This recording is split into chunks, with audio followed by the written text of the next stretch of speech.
time for an MLB Trade Deadline preview with DraftKings contributors Garion Thorne and Matt Meiselman. Guys, we're going to be predicting where these players will land and then whether it will help or possibly hurt their fantasy value. But let's start with a guy who already has a new home. Joey Gallo traded from the Rangers to the Yankees Wednesday night. Garion, does this put them over the edge to make the playoffs? It definitely makes them better, but I have a hard time saying it like locks them into a playoff spot. I think when you look at the odds right now to make the playoffs on DraftKings Sportsbook, it's very telling of what we always call public teams. The Yankees are minus 110 to make the playoffs. The Athletics are plus 140 to make the playoffs, despite the fact that the Athletics have a 2.5 game lead on the Yankees for that final wildcard spot right now. So while I do think the Yankees are very scary at full strength, Luke Voit might be coming back this weekend. Luis Severino is pitching in a rehab game this afternoon. So if he doesn't have another setback, maybe he can be a piece coming down the stretch. I think we're ignoring that yesterday, that was the second big trade of the day. The first was Starling Marte got traded to the Athletics. And if you compare these two players from a value perspective so far this season, Gallo has been amazing. He's also a very underrated outfielder. He leads the league in outs above average for right fielders. So he's fantastic. But he's got a 3.4 WAR F-WAR this season across 95 games. Starling Marte has a 3.3 F-WAR across 65 games. He is also a fantastic player, and the A's paid a premium to go out and get him. So look, would it shock me if the Yankees made the playoffs? Of course not. But I think considering the Athletics have the advantage right now and have much better odds on the DraftKings Sportsbook, I would probably be inclined to just take Oakland. Matt, what's your take?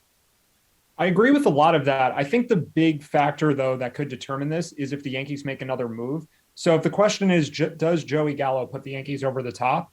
I think the answer is probably not, because the A's did also get Starling Marte. I'm not particularly concerned about the Mariners as far as their playoff hopes. They're just a substantially worse team than the A's, and then even more so than the Yankees. But if the Yankees get healthy, they get Joey Gallo in the outfield, and then they also maybe make a move for Trevor Story and or John Gray to solidify their depth. I mean, Story is a high-level player, even though he'll probably look worse outside of Coors Field, but even so, he's still a really good player. So right now, I think even though the Yankees are a couple games back, they're a lot better than the A's, and I think both teams got better by a similar amount. Starling Marte has been better than Joey Gallo this year, but he's also playing a lot better than he had in previous years throughout his career. So maybe those guys are close. Maybe Marte's a little better. So I'll say no, Gallo doesn't make the Yankees a playoff team, but if they do go ahead and get Trevor Story also, then the combination of those things, I think then the Yankees become more likely than Oakland to get into that last spot. All right, just some news, some reportedly breaking news. The Nationals just reportedly traded reliever Brad Hand to Toronto, so take some time and marinate on that, fellas. But let's move on to this next question. There are reportedly at least 8 teams in the mix for Nationals ace Max Scherzer. Dodgers, Giants, Padres, Red Sox, just name a few. Where do you think the 3-time Cy Young winner lands, Matt? This is an interesting one, and I honestly don't have a great idea of this. Scherzer's actually pitching today in about 20 minutes, so we'll see how he looks. I think if Scherzer looks kind of hurt, and he did get scratched from a start 5 days ago with a triceps problem, there's a chance he just doesn't get moved because teams see him not pitch well.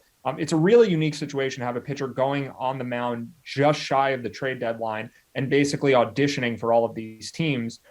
I don't think he is likely to go to Boston. I think he said he wants to go to the West Coast, but also the Red Sox have Chris Sale pretty imminently returning. So it probably is one of the 3 NL West teams that are in the hunt. The Giants don't have the luxury tax problem, but but the Dodgers just generally spend more money. So maybe they're more okay just going over the luxury tax to pay Max Scherzer. I really don't know. I think it could be any of them. And we'll have to see what moves happen first. We'll have to see how Scherzer looks today, and then I think we'll get a better idea. Gary, and you think it's more likely it's one of the 3 NL West teams? Yeah, I think, like Matt said he would prefer to go west. And really just in terms of the aggressiveness of GMs, they tend to be more aggressive on the West Coast, whether it's Seattle, San Diego, or Los Angeles. They just seem to be the ones who want to make moves right now and don't really care too much about the ramifications of possibly trading some prospects. Specifically San Diego, I mean, they have been very cavalier about just making trades to get better and trying to win right now in this window they have opened up. And I would say of the teams that are sort of towards the top of that list, you could pretty clearly make the case that the Padres are the most desperate. If you look at the numbers so far in July, they've only gotten 103.2 innings from their starting pitching.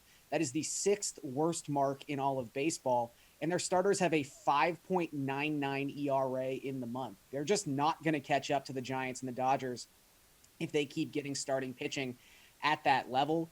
Blake Snell looks broken. Obviously, you start looking around at the other members of this rotation, and Yu Darvish hasn't looked quite as good since the substance crackdown. Joe Musgrove has a 6+ ERA since the substance crackdown. They need something.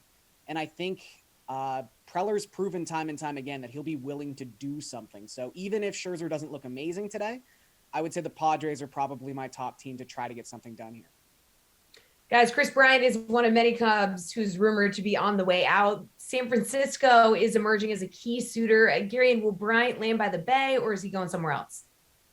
San Francisco seems like they want to do something, and I think they've been connected with the Cubs for a pretty long time now, and Bryant would make a lot of sense for the Giants, who have been sorely missing Evan Longoria for about the past 6 weeks. And I think it's important to note, too, that even though Longoria was having an amazing season prior to getting injured, it was a season unlike we've seen him have in almost a half decade. So to expect Longoria to come back and have a similar type of production to what he was doing before he got hurt would probably be a little unwise.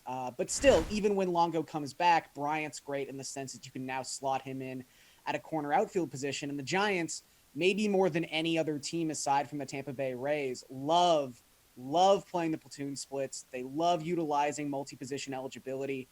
It really just seems like Bryant was made for that roster. And I think considering just how nightmarish the past month has been for the Cubs, they're going to want to look to unload this guy. So, yeah, I wouldn't be shocked at all if he ends up in San Francisco. Matt, would you be shocked? No, I wouldn't either. And the positional versatility is a huge thing with Longoria out, but potentially coming back, Brian can play in the outfield. He actually played a couple innings at shortstop last night. Maybe that was an audition of sorts, but Brandon Crawford is on the IL too, and the Giants are kind of just going with whatever they can find at shortstop right now. So who knows? Maybe he plays a game or two there. But I think it is more likely that Bryant goes to the Giants, which would then mean that Scherzer is more likely to go to the Padres or the Dodgers, because it's just going to be hard to acquire both of those players with the assets they have. The Phillies are interesting too, though, because they do need help, and they are a few games behind the Mets. And I think Bryant makes sense there also. Alec Boehm hasn't been that great for them yet.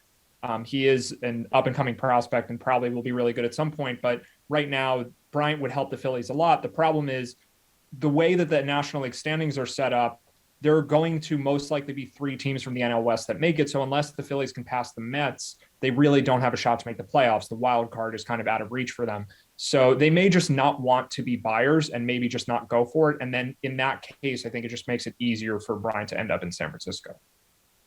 Well, we talked a little bit about this already, but Trevor Story garnering a lot of interest from teams like the Yankees and Brewers. Yankees still interested, reportedly, even after acquiring Joey Gallo. Now, given that he's a free agent at season's end, the Rockies are not very good this year. He seems pretty certain to move. So, Matt, where's the landing spot for Story? And do you think that his fantasy value will give a boost? You did kind of mention he might look different outside of Coors Field. Yeah, everyone does. So Yankee Stadium is a great hitter's park, and Story will lose less if he goes there compared to other places, but it's still not Coors Field, and there's still not the altitude difference that just makes it easier to hit the ball. It's not so much that home runs are easier in Coors. It's really just like the ball doesn't move the same way there, and all forms of hitting are easier in Coors, even though the fences are actually much shorter at Yankee Stadium. It's a little, honestly, I'm surprised that the Yankees are a potential landing spot, because the Yankees infield really is one of their strengths, and they have Gleyber Torres playing shortstop. I guess they could move him to third, but Gio Urshela has been good for them for the last couple of years. There's no question this would still be an upgrade, though. But for Story himself, even though he'd be in a much stronger lineup, and I can't really stress that enough, just how much better the Yankees offense is than the Rockies offense, but the park downgrade is severe enough that I still feel like he'd be a little bit worse of a fantasy player, even though he would retain shortstop eligibility, most likely just because he'd play there sometimes, even if not all the time. But yeah, it's always worse leaving Coors Field, even though the Yankees situation is pretty tantalizing. You got about 30 seconds, Garion. I'll just say this: his numbers are bad on the road so far this season. We have a pretty good example of this happening with Troy Tulowitzki, who went to a very good offensive park in Rogers Center and even played a little bit at Yankee Stadium, and his numbers were terrible after leaving Coors Field. Part of that was injury. He was a little bit older, but still, when you leave Coors Field, it stinks.